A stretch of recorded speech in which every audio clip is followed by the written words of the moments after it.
What's up guys, this is Sunny back with another video. Now today real quick I wanted to share with you guys this case I have here from a DarkFlash DLM22. I have the white version. Now you can pick up this case from Amazon for around $65. Now I was debating between this case and NZXT H210, and the reason I bought this case because this case does support ATX motherboard and ITX motherboard. And today real quick I just want to give you guys a quick spec rundown and basically show you guys what this case got to offer. Now you guys will find this case link in the video's description, so if you guys are planning on buying this case you can. This case comes in a couple colors, I believe green, purple or pink and black.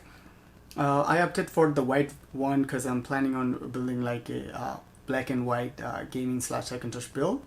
So yeah, real quick, let me just give you guys a quick rundown. So first thing I like about this tempered glass, doesn't have any thumb screws, okay, but does have magnet. So let me just open this tempered glass by pulling this tab right here. So you guys can see there is two magnets on the glass right here, and also you have a hinge right here. So let's put it this way, if you just want to remove this glass from the case, you can just pull the glass up. You can just pull it up and you can just remove it easily. Now, like I said, this case does support ATX and ITX motherboard, and that's like the main reason I bought this case, because I have like 3 ATX motherboard right now, so I can actually use this case and show you guys a couple builds. Now up top you can install 220mm fans or 240mm fans, or you can go with the AIO up to 240mm. Now back of the case you can install 120mm AIO or 120mm fan, and the up front you can basically install 220mm fans. Now I don't know about the AIO specs, I didn't get to test. And you can also install 2 SSD right here, so one on the top, one on the bottom, and here you have the space for the cable management. Also this case comes with 7 cutout for the cable management. So you have 2 right top on the PSU shroud, and then you have 3 next to the SSD right here, and then you have 2 on the top. Now this case also does come with PSU shroud. Now let's check out the front IO.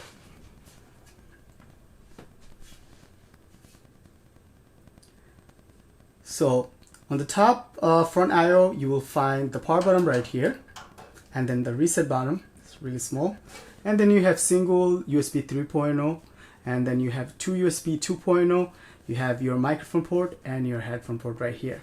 Now front of the case you really don't have any ventilation. The front is really simple. You do have your DarkFlash logo right here.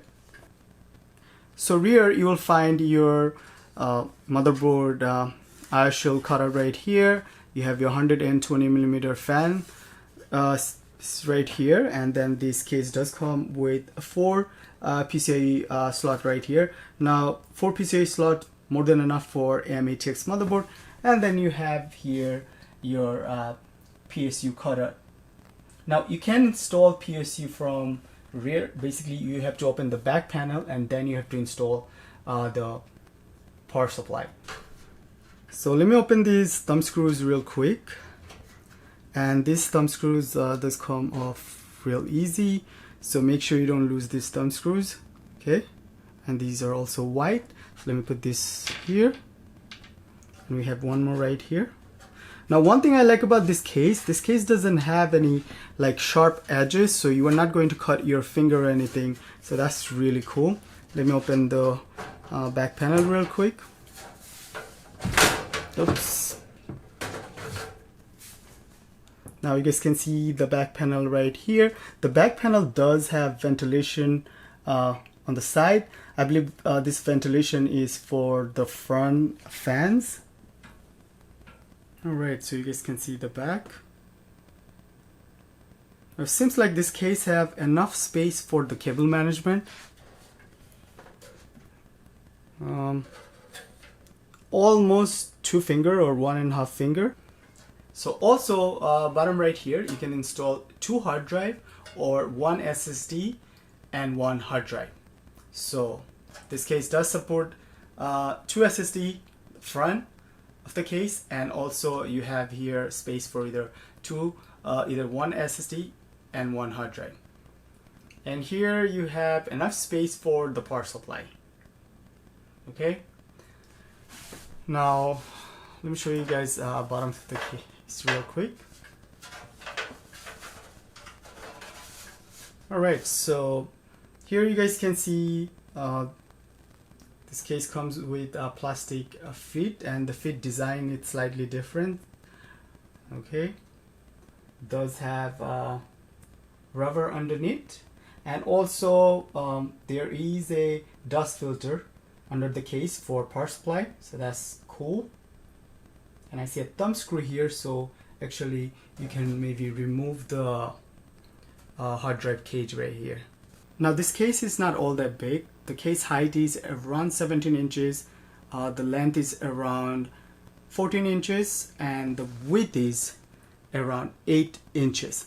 So this case does support air cooler up to 160 millimeter. So let's put it this way: if you have a Cooler Master Hyper 212 CPU air cooler, I believe Cooler Master Hyper 212 cooler height is around 158 millimeter. So yes, you can go with cooler like Cooler Master Hyper 212.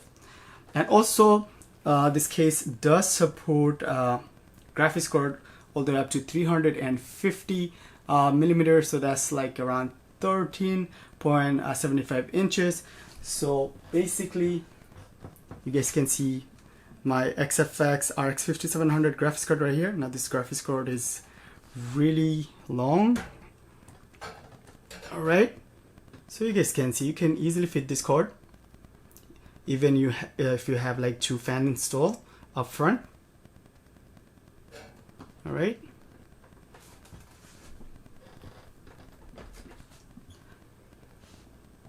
alright guys, so real quick, I just wanted to give you guys a quick spec rundown, and also stay tuned for the $500 gaming/Hackintosh build.